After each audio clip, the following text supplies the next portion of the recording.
This is the Lou Rockwell Show. Dr. Walter Block is professor of economics at Loyola University in New Orleans, where he holds the Harold E. Wirth Chair.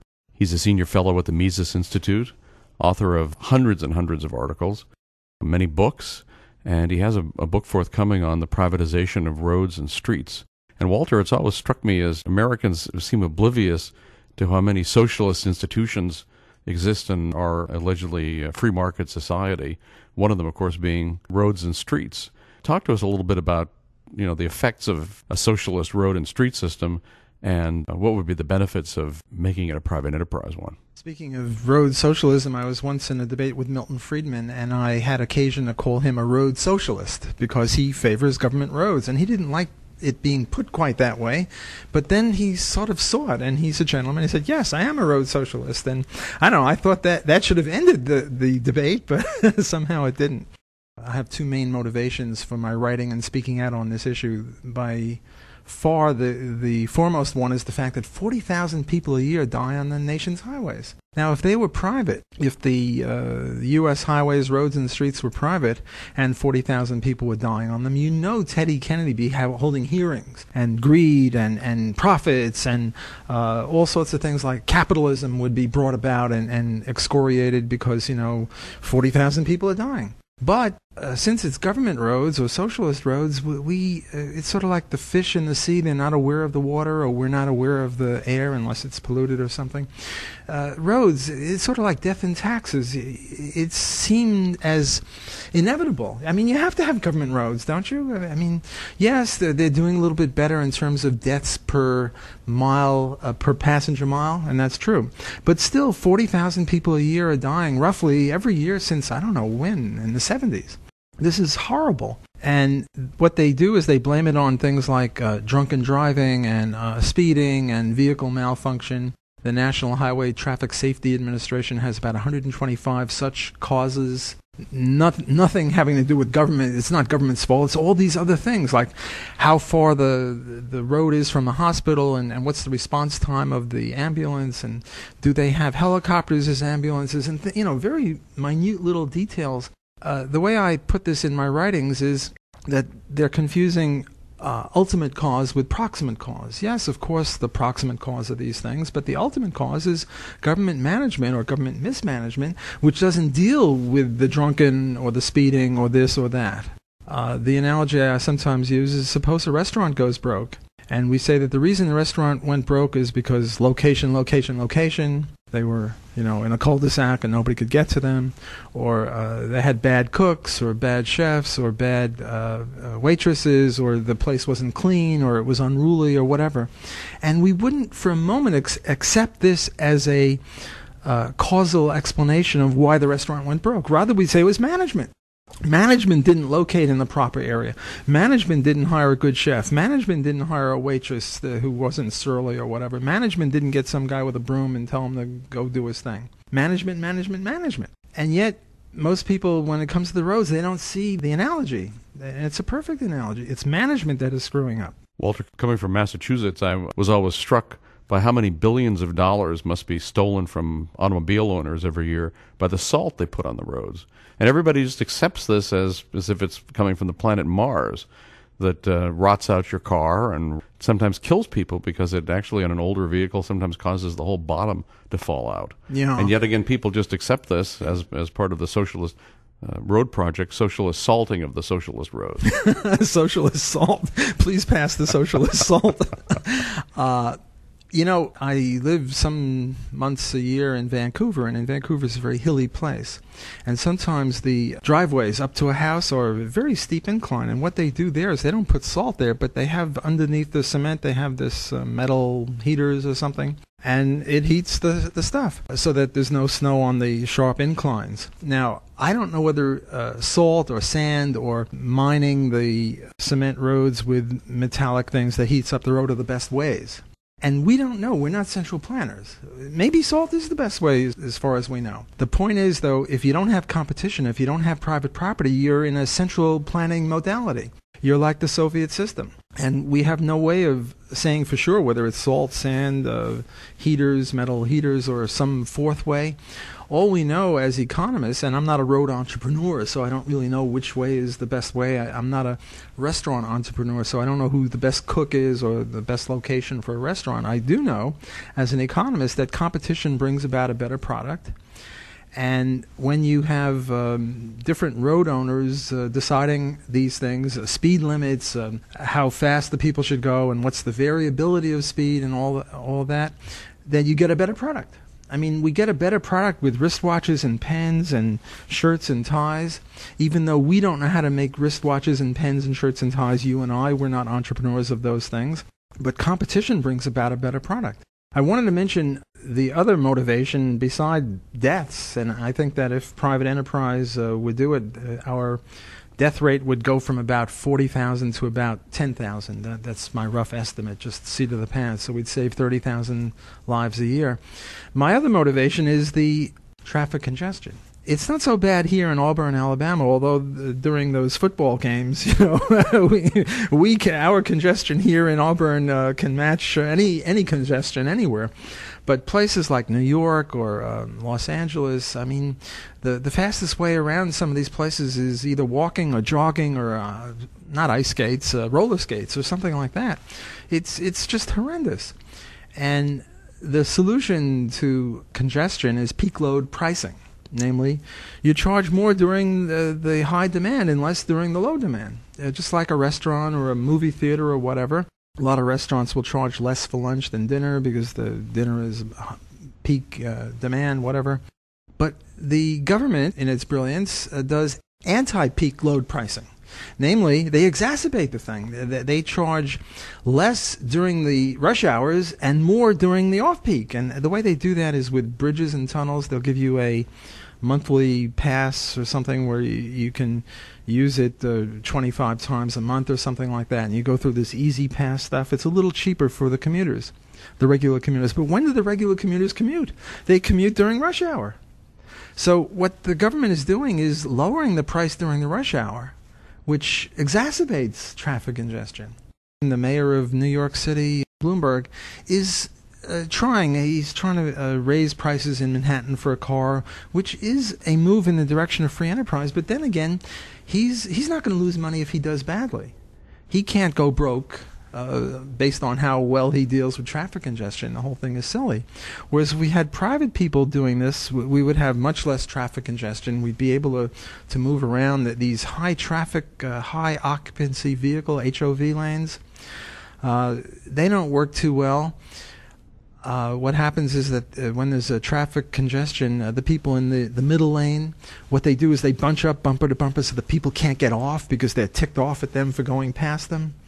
And the easy pay lanes, what they do is in order to queue jump to pay for coins with a coin, they get into those lanes so that they can sneak onto the other lanes. So that doesn't work either.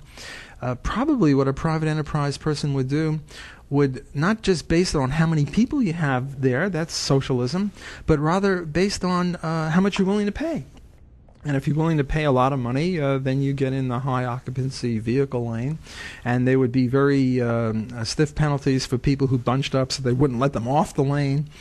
In other words, look, these are the people that run the post office. These are the people that run FEMA.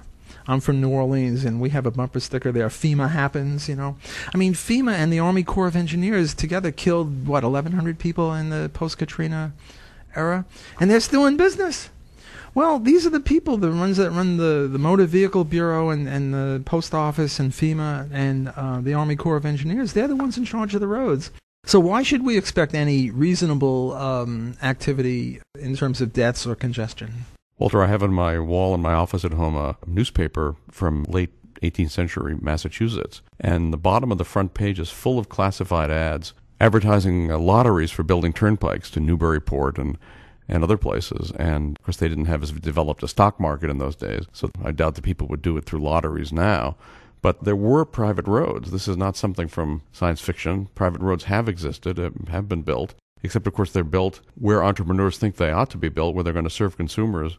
Whereas, as we know, roads today are built where the government planners think they ought to be built, but just by the merest happenstance, I'm sure, the location of the roads tend to enrich certain landowners and business owners who are close to the politicians making the decisions about where the road goes. And if where you put, say, an intersection on a major highway can either enrich some people and impoverish other people. So you have those kinds of considerations as well with socialist roads. Lou, I'm shocked that you're so cynical. Surely our government does things that's in the public good. I don't know what you people are teaching here at the Mises Institute. Suspicion of government? This is unacceptable. No, I'm kidding, of course. You're quite right that the earliest roads were turnpike roads. My own research in the U.S. goes right back to the Revolutionary War times and even before that, where there were turnpike roads. And in England, as early as the 7th or 8th century, there were private roads there. People would pick up themselves, get up on their hind legs, and build a road from A to B, and then they would charge people. It was a very nice system. Now, this is long before the era of cement or macadam road or tar or anything like that. It was just dirt roads. Sometimes they'd have boards there. But what they would do is they would charge based on how many axles, what the weight was, how many horses, and they would even charge based on the width of the wheel. If the wheel was very narrow, think ice skates, they would charge more because you'd put ruts in the road. Whereas if the wheel was wide, think steamrollers, they would charge less because you sort of flatten out the ruts in the road. So it was a very nice system. Well, why didn't it succeed? Why didn't it continue? Because the bloody government wouldn't uphold property rights. Namely, what they would do is every mile or two they'd have a turnpike where you'd put a coin in or pay the guy for the use of the road, and people started avoiding them and not paying. And when they called in the government, who supposedly demanded or had a monopoly of defensive force or what have you, they refused to uphold these people. A very similar thing happened with the subway system in New York City. There was the IRT and the BMT, which were private. The IND later came on, which was government. And what happened is that these were totally private railway systems underground, the subway system in New York City, the IRT and the BMT, and they were charging a nickel apiece, a nickel entry, and they were going to raise it to a dime, and the government said, this is unconscionable, we can't have that. And what they did is, well, I won't say nationalized, but I'll say municipalized, namely the city government took them over, and guess what they did to the fare? You'll never guess, in a million years, they raised it to a dime. So you're quite right that private roads were the first roads, and nowadays when I lecture to students, they just can't envision this. They think, roads, it's got to be government somehow. Now, the cynical point that you made, that roads are placed where the politicians want them and where they can benefit from them. One of the most recent cases was this bridge to nowhere in Alaska, where some congressman or senator from Alaska wanted to build this highway to serve, 9 or 15 people in some little hamlet, and the thing would have cost, $1 zillion. Bridges are very expensive. That's just one tip of the iceberg, but you're quite right that this is endemic. People get roads in Canada. The minister of highways, he could be living out in the boonies, and you got 65,000 highways all near him because he determines where the highways go. I've gotten involved in debates with people who you'd think were free enterprise, and have a reputation as being free enterprise, but aren't really free enterprise, and that is Richard Epstein and Gordon Tullock. These are two people that I've managed to get into debates with, and both of them had to do with eminent domain. The idea that if you want to build a road from A to B, say from Auburn to New Orleans, it's, a 5-hour travel, say 300 miles, something like that. How many people own property between here and there, between Auburn and New Orleans? 10,000, 20, 100,000 people own property. Well, if you're going to build a road, you're going to, a private road, without eminent domain, which only the government can do, namely nationalizing land. The only way to do it is to go through the property of, say, 10,000 people. And there'll be some holdout who will say, not on my land, or sure, you can have my land for a road, but it'll cost you $1 trillion or something like that. And there are various, in my book, my forthcoming book with the Mises Institute, this is one, I think I devote an entire chapter to this problem.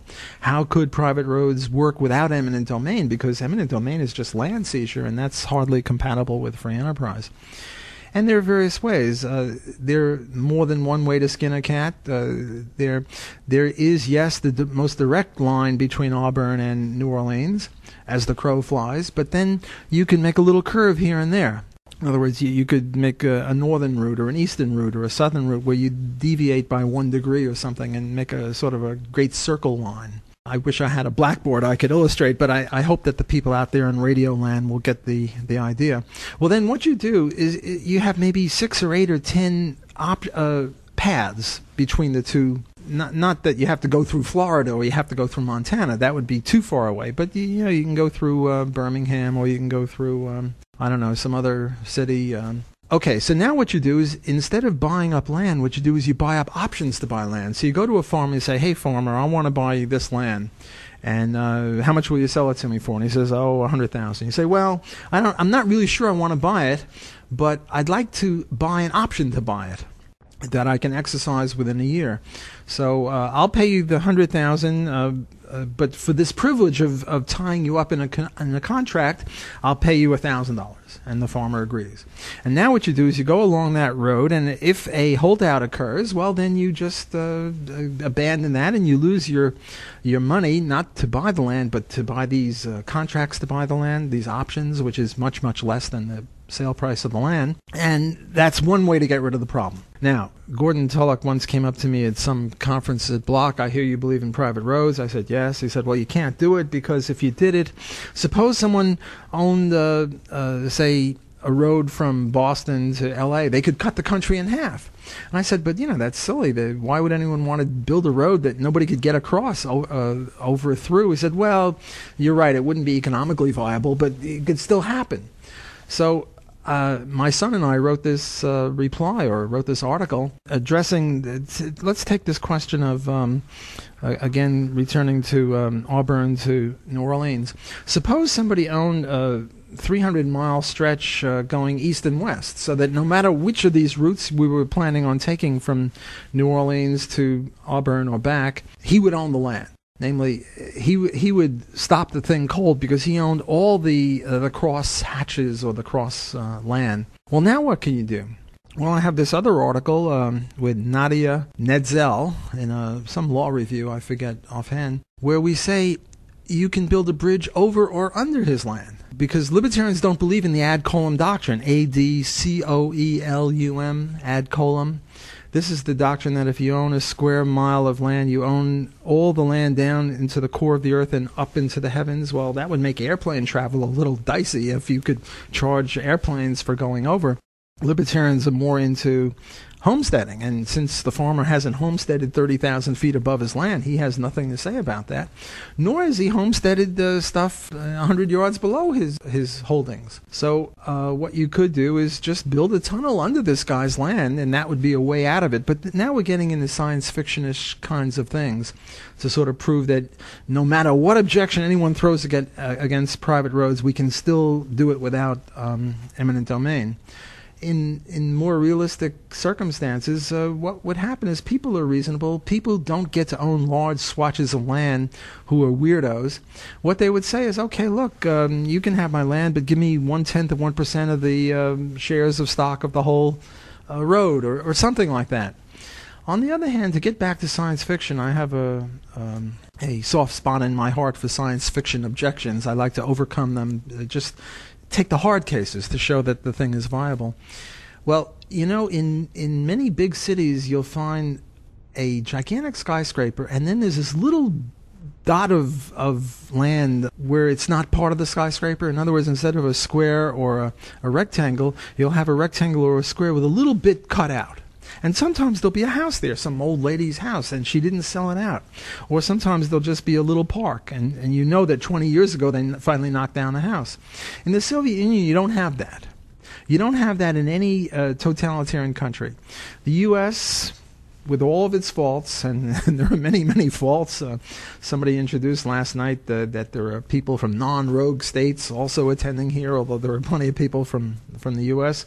We are a rogue state in many ways, foreign policy mainly, invading other countries and all.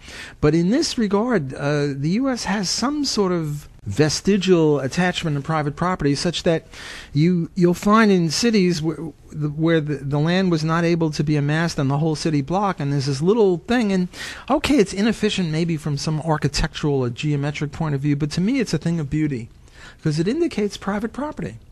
And private property rights are pretty much tantamount to economic freedom. Walter, thanks so much for being with us, and I want to mention that not only is Walter a wonderful teacher, as you've just heard, but a wonderful writer as well. Take a look at his archive on therockwell.com, Walter Block, and you can see at the bottom of his articles will be his books, some of his books advertised. Read him, listen to him. Walter Block, thank you. Thanks for having me. You've been listening to The Lou Rockwell Show, produced by LouRockwell.com, the best-read libertarian website in the world. If you'd like to advertise on this podcast or on the website, email advertise@LouRockwell.com. And thanks for listening.